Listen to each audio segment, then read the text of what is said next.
welcome to my KX Corner. My name is Dina and I do all different kinds of crafts. I'd say the craft that I have done the most over the years is crocheting, and then lately I've really kind of gotten more into sewing and into quilting. So I decided that maybe I would just kind of document the project that I'm going through right now, and hopefully somebody can get some use out of this. So what I'm working on right now is the Wild Blue Yonder by Missouri Star, and I'm making this for my grandson. He will be turning 1 soon, and my son-in-law is in the Air Force, and so I did find some Air Force fabrics, a couple different fabrics that I'm going to be using for these airplanes. I do have 14 of the blocks done already, so unfortunately you can see here I have everything already cut out, so sorry I didn't document that piece. But a few things I will note about the pattern is that it does call for 10-inch squares, and so I used yardage because I liked the Air Force fabric, and so the finished block is 9 inches wide, and so it calls for a 10-inch wide wing, and then it sticks out half an inch on each side. I don't like waist, and so I know scraps are okay, we can make scrappy quilts, right?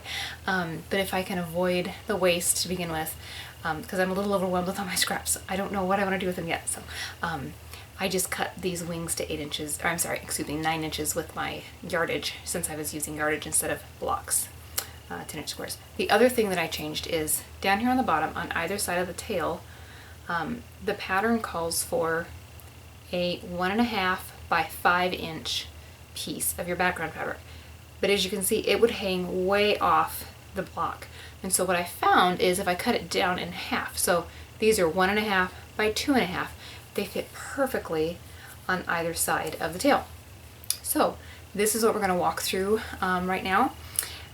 So like I said, I've already got everything cut and ready to go, so I'll walk through a block with you, and then I'll just kind of mass produce the rest of them. So I am using a walking foot to piece this together. I've never used that for my piecing before, and I did hear somebody say that it was just a great game changer for them, so I thought, well, I'll give it a try. So I do apologize, my sewing machine is a little bit noisier than it would be without the walking foot, but let's get started. Okay, so here we are at my machine, and we're going to put together the first block. We're going to start from top to bottom on this block, so we're going to start with the nose of the plane first. So you'll need 2 of the 2.5-inch squares, and you'll need 2 of the background pieces for either side. And I'm going to switch those 2 around so they're more like this, just a personal preference. So then what you're going to do is you're going to actually take each piece and flip it diagonally, just like that. So if you take this corner, I'm not flipping it sideways, I'm flipping it diagonally. And line up those pieces there. And then the same thing with this one, flip it diagonally. And line up these edge pieces. Then when we stitch, we're actually going to stitch from corner to corner. And then same thing on this one, corner to corner. So I will start that here. And then I also have a tape here on my sewing machine to line up this corner with as I put it through the machine to keep that diagonal straight. So here we go.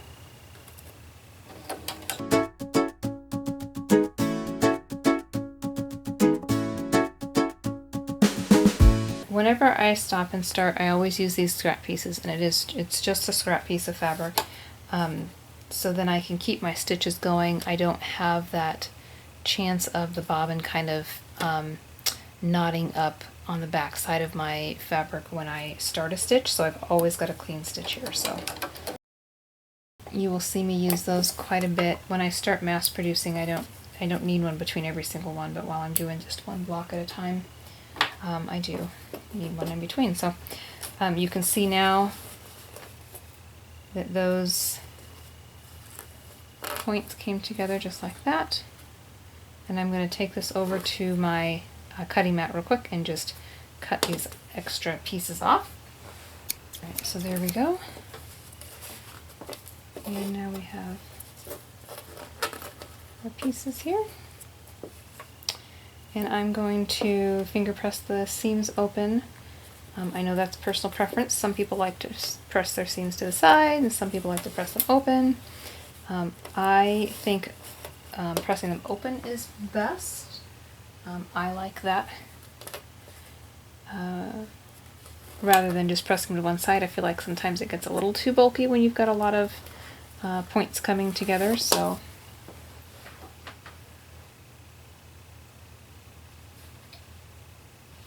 and then the other thing too when you're ironing is you want to make sure not to go back and forth with your iron too much, because you could stretch the fabric. I'm not always a really good follower of that rule, but alright, here we go. So then what we're going to do is take these two pieces, right side together, and stitch the nose of that airplane together. And we'll see how the point comes out. Hopefully not too bad, but done is better than perfection, right? Okay.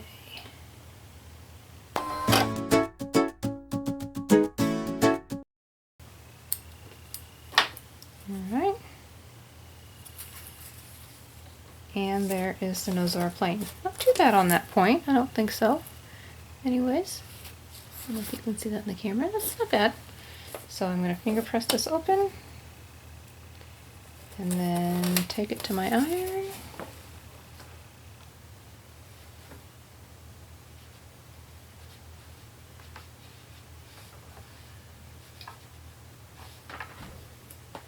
Alright, now the next piece on our block is the wings. So I'm going to grab the wing. And I like to just kind of line it up just to make sure I've got everything going the right direction before I actually start stitching. One tip to this is because the top row is slightly longer and I could have cut my background a little bit shorter, but I already had them cut by the time I realized that. So you can fold this in half and just kind of finger press it a little bit so you know where that center piece is. And then line that up with the center of the nose where those two pieces were stitched together on our last stitch, and then you can sew this together. I personally like to flip it over and sew this direction because I like to see those seams as they come through my machine so I can kind of keep an eye on them to make sure they're laying flat. So let's get this stitched together.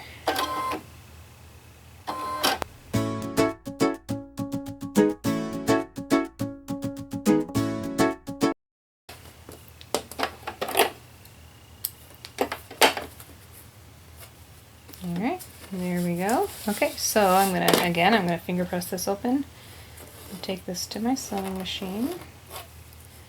I started this project, gosh, 3 months ago, 4 months ago, and I thought, you know what, we're going to visit for our grandson's birthday soon, so I've got to get going on this. So hopefully I can document along the way so you can follow along and maybe get some tips out of it. Maybe you can give me some tips. Okay, so here we go. Next, what we're going to do is the body of the plane. So we do have to stitch the background pieces to the body before we stitch this section to the wing. So let me grab those pieces here. So here's the body, and then here is either side of that background.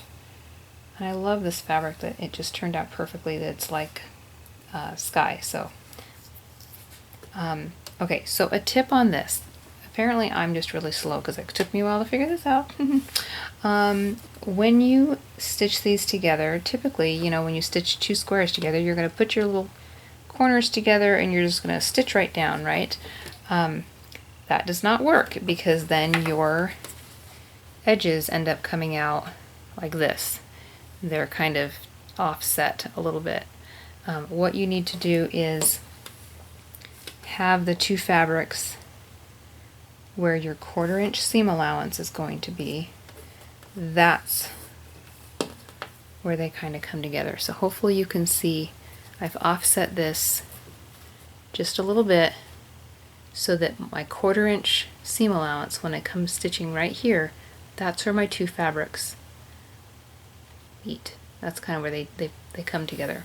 And so then it would end up being the same thing on the other side when I'm done, that this one's going to hang off just a little bit, and then they'll meet right around my 1/4 inch seam allowance. So that one took me a bit to get. Maybe I'm just slow, I don't know, but I figured it out. So hopefully, if nothing else, you get that out of this video. So with right sides together, I'm going to take this to the machine here, and away we go.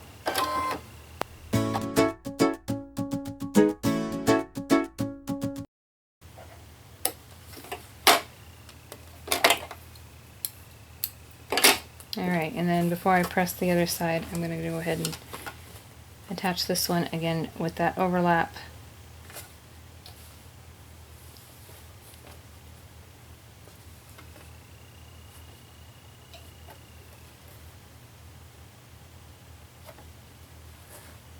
Okay.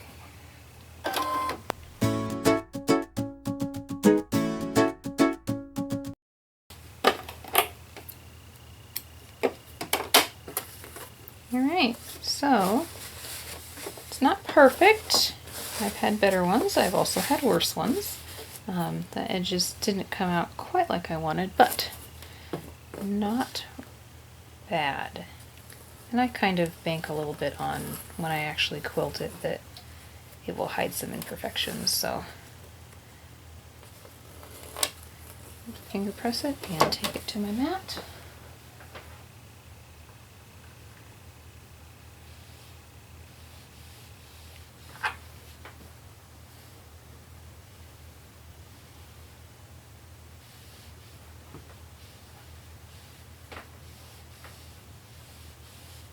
Alright, not bad.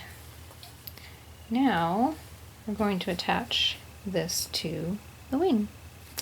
So I'm going to flip this over because again I like to have those seams on the top so I can monitor them. And like I said, this one did not turn out all that great with my overhang on that 1/4 inch. So I'm going to try to accommodate it here. And again, I am hoping that my quilting of the sandwich will hide a lot of these imperfections, so adds character, right?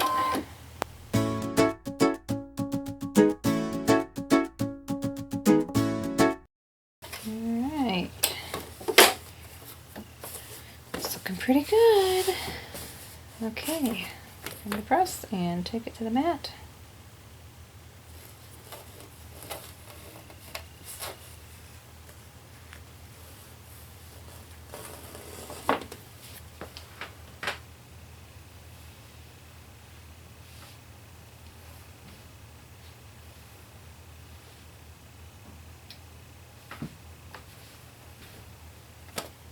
Okay, so again on the next piece that we're going to do on the tail here, we're going to attach these two side pieces of the background to the tail before we actually attach this piece to the body. So set this aside, and here's the tail and my two edge pieces. Okay, so one thing about the tail.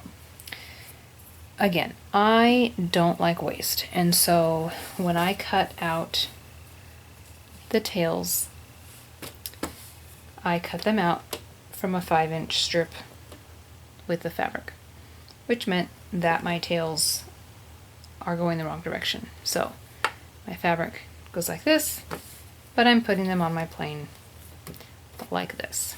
So it was personal choice. I did it. It is what it is. I am going to, though, make sure that they're all going the right direction, just because that's just me. So I'm going to flip this around because I want all of them going the same direction. So all the people are this way, so I'm going to do them like that. So let's get these background pieces on the sides.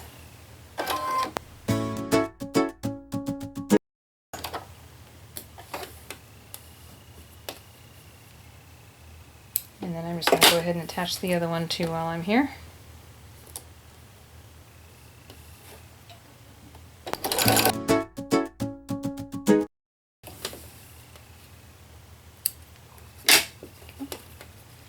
There we are.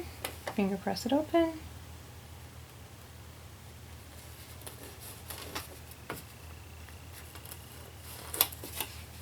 Take it to my ironing mat.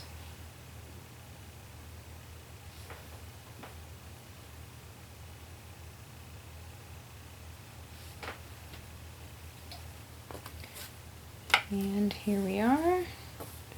And again, I want them going the same direction, so I'm going to do it like this. And I'm going to flip it over. Now this piece I have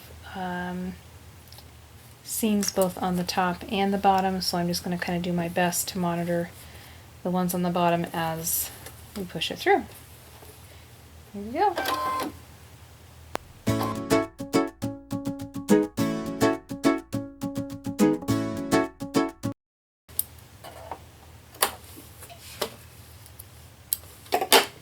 Alright, finger press it open.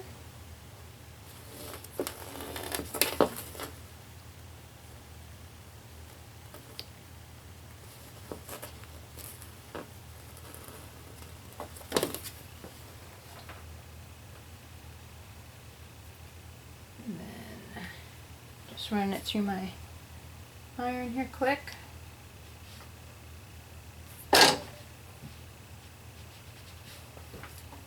Alright, there we go guys, not too bad, huh? Okay, so here we are with our completed block. Hopefully it made sense.